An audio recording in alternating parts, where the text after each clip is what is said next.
Hi, it's great to be in contact with you again, even though this is through a non-interactive video. So we haven't had a chance to finish up the Katie Couric Gender Revolution DVD. I do not know at this time if or when we'll be able to do so. So instead, in the meantime, we'll be beginning the Chapter 2, Part 1 lecture. So as you listen to this, you should also follow along and take notes on the lecture handout. But again, Chapter 2 is focusing on sex and gender. You were introduced to some of these terms on the video itself, terms such as looking at intersex, cisgender, transgender, and so on. One of the reasons I like to show that video is because it covers so many of the concepts. But we're going to go over some concepts here in the Part 1 material. When we use the term sex and gender, we often use those interchangeably as if they're the same thing, and they are not. So in sociology, sex is referring to the biological characteristics that distinguish males and females from each other. Then it can be further broken down when we're talking about sex into discussing primary sex characteristics and secondary sex characteristics. Primary sex characteristics are the reproductive differences between males and females, such as females having ovaries, a vagina, uterus, and so on, and males having a penis and testicles, those types of differences. Now, before I continue on, just a side note, we do recognize in sociology, as also covered in the part of the video that you saw, that not everybody identifies with the if I can get the word out, biological or genetic sex that the person was assigned at birth. In the PowerPoint part, we're going to focus on sex and gender, not delving into those different terms, but again, the video introduced you to some of that. So moving on to secondary sex characteristics and what those are. Secondary sex characteristics refer to the other ways in which male and female bodies tend to differ.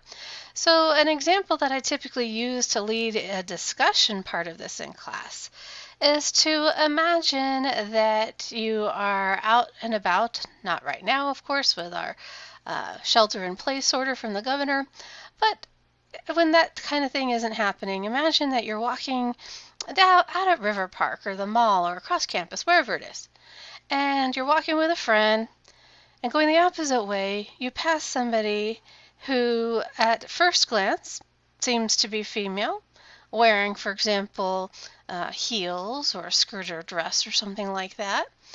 And then after they pass, you turn to your friend and say, "I think that was a guy." So what about their body might make you think that this person was male rather than female? So I'll give you a moment, I'll pause for you to think of some of those things, and then I'll share what students have often responded with in the past. So again, at this time, think about those secondary characteristics, sex characteristics.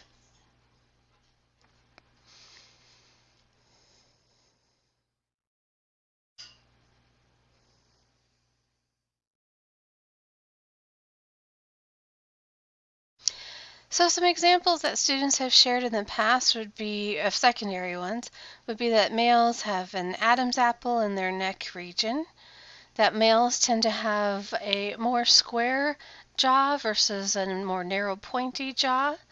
Males tend to have larger hands and larger feet sizes compared to females. Males tend to have broader shoulders with a more rectangular upper body shape versus the curvier hourglass type shape that female bodies tend to have. Now again, those are overall group patterns. Certainly not all males have broad shoulders. There are females who do have broad shoulders, and so on. Then we have the concept gender. So again, sex is referring to biological characteristics that are seen as distinguishing males and females from each other. Gender, on the other hand, is referring to social characteristics, basically what society sees as appropriate for males and for females. So characteristics, traits that society, a group of people, sees as appropriate for males and for females. Often it's these things that we're referring to when we talk about if somebody's masculine or feminine. So this we emphasize in sociology that gender is learned. We end up learning what is it that's appropriate or expected for males and females in society, such as what toys are appropriate for males and females. How are they supposed to dress? What color is appropriate for that baby's nursery? What kinds of sports are okay or encouraged for playing in high school or junior high or even the college level? What kinds of careers are they supposed to have? Such as traditionally, historically, the message was that males are the doctors and females are the nurses. So one of the ways that we're introduced to gendered expectations is through the toys that are given. So, for example, if you think about the doll or the kitchen play set, the Easy Bake Oven, and so on, those tend to be toys given to girls. Versus boys, toys include things like the action figure, the G.I. Joes, toy guns, basketballs, baseballs, things like that. And it's through, in part, those toys that are given that certain skills are encouraged versus discouraged. For example, we end up talking about in sociology that when it comes to females being the more nurturing parent as opposed to the father, we emphasize it's not that naturally women are more nurturing, but instead they're given those dolls, baby eats, cries, poops a lot. That develops those nurturing skills. That when it comes to males being the more aggressive or assertive of the sexes, or that they're seen as more appropriate for serving in the military by some people.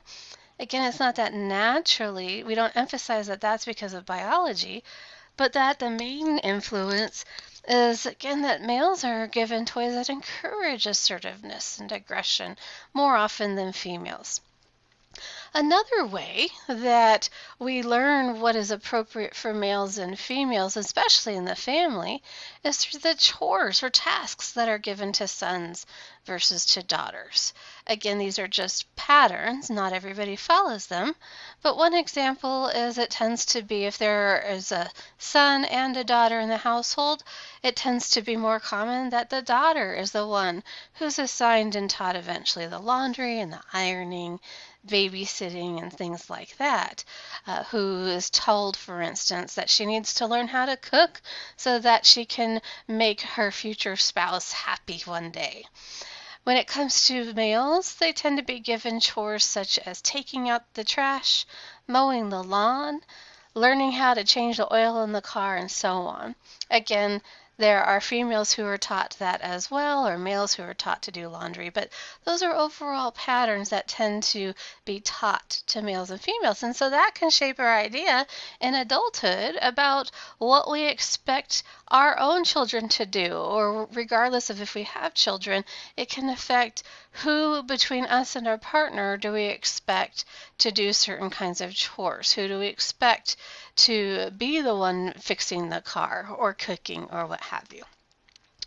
So here is an example that I'll show you in a moment of a doll that caused quite a bit of controversy.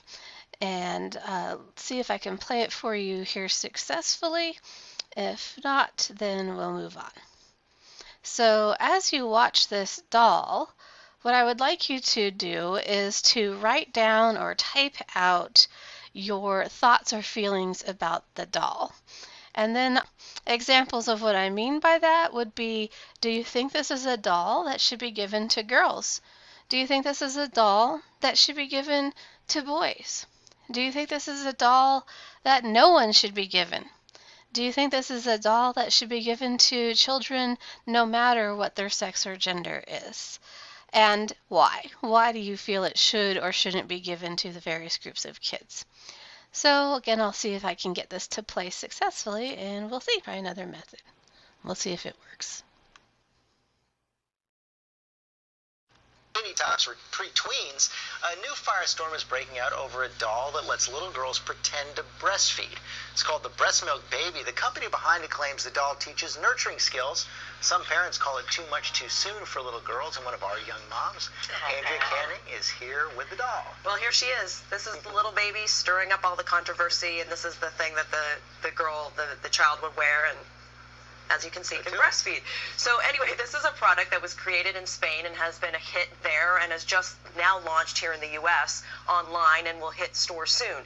When we tried to buy one, they were all sold out. But just what are you getting for the retail price of $89? We decided to find out. It's the controversial video that shows a 6-year-old girl attaching a doll to her chest to imitate breastfeeding. Brought to you by the makers of the new Breast Milk Baby. The doll has already been on the market for a couple of years in Europe, but this spring it's hitting store shelves here in the U.S. The doll even sucks and cries and is burped by this mommy in training. Anyone here going to buy the doll now? No, I don't think so. The parents of these little girls we brought together to check out the doll were divided as to whether they thought the concept was a good idea for children so young. Do you think little girls should be breastfeeding dolls? Not really. I probably would look at other dolls, though, before I would look at this one for her. Your take on the doll? We've got another baby due in June, and I think it's going to be a really neat way for my daughter Grace to identify and connect with mom. It's an interesting concept. As for our young panelists, they told us they liked the doll. Story, what's your favorite part of the dolly? Breastfeed. Breastfeeding? Yeah. Did you watch your little brother get breastfed by your mommy? Yeah.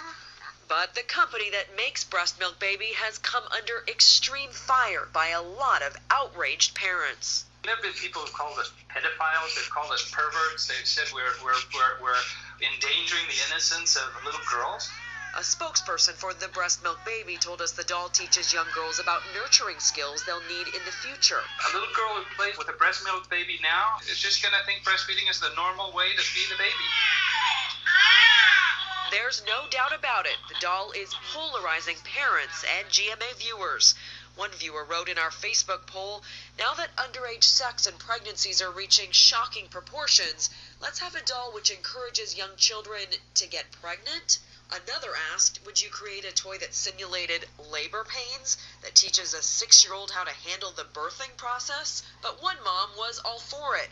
If the breastfeeding doll does take off, just imagine the potential it has for increasing the popularity of breastfeeding, leading to happier babies with fewer illnesses. As for concern the doll could negatively influence a child psychiatrist Dr. Ned Hallowell says parents have nothing to worry about. I don't think it's sexualizing any more than a little boy standing next to his father shaving and putting on shaving cream. The only way, in my opinion, harm can be done with this doll is if you beat the kid over the head with the doll. And we asked you to weigh in on this issue online. 72% of you voted that these dolls force girls to grow up too quickly, and 28% of you said it teaches girls a positive message about nurturing and motherhood. You can still weigh in on our Facebook page. I'm with the 28%. I don't see the big deal. I agree with Dr. Hallowell. Well, and one of the girls, actually, the parent told us that she was already doing it with her own doll before she even came in contact with this doll, just copying her mom. Hey, girls model their moms. Okay, Andrea, thanks very much.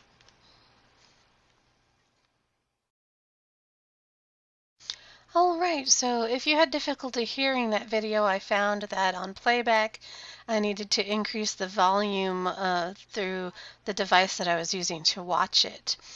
With this doll, some of the common comments I've seen in the past, since we can't hold a live discussion over this, some students have thought this was great and that they knew that their own kids or kids they knew were already doing this with their own toys, as you heard mentioned in the video itself. Other students have felt that this is sexualizing children at too young of an age. Some people felt that in the past, some students felt that this was a good doll for teaching about breastfeeding, but should be given later on when the children are older. Some students have felt this should only go to girls. Others say, hey, it's good for boys to also get used to the idea of breastfeeding. Maybe it won't be such a big deal to breastfeed children in public or wherever it is if both males and females have been socialized to see breastfeeding as good. Going the other way, though. At the same time, not all women can breastfeed, or they may not be able to get pregnant or have a child. And so sending this message that you're a quote-unquote real mom or a real woman if you have a child and breastfeed it can be very painful then to others. Women who can't breastfeed may wonder, why can't I do it? What's wrong with me? Am I broken? Or things like that. But in reality, breastfeeding can be very difficult. That's why hospitals often train new mothers in how to do it. And again, not all can. Then in society, there's been a pendulum as far as is breastfeeding ideal. At one point in U.S. society, the message instead was that scientific formula was the way to go, because the formula was seen as, again, being the scientifically created type of thing to give the baby just the proper nourishment. Versus today, instead, there are billboards and messages that breastfeeding has instead better health and emotion benefits, bonding, and this and that. So again, the point of this is not that you need to agree or disagree with the views raised about this breastfeeding doll, but that this is an example of how we can get ideas given to us in society about what is appropriate. In this case, what is appropriate in terms of raising a child. And just one last comment about the video. One of the social media users made a comment about how we have the skyrocketing teen pregnancy rate and so on, and this doll is not going to help, essentially, in other words. And I do want to point out that in actuality, in reality, teen pregnancy rates have been declining in the United States for many years. That also is an example of why doing research is important, because sometimes we can hear things or have a perspective that actually is not reflective of reality. So in the next video clip, we'll pick up with some more about gender, but I'm making these video lectures in roughly 15 to 20 minute length sections so that in part they're easier for you to download and view. So we'll pick up in a little bit.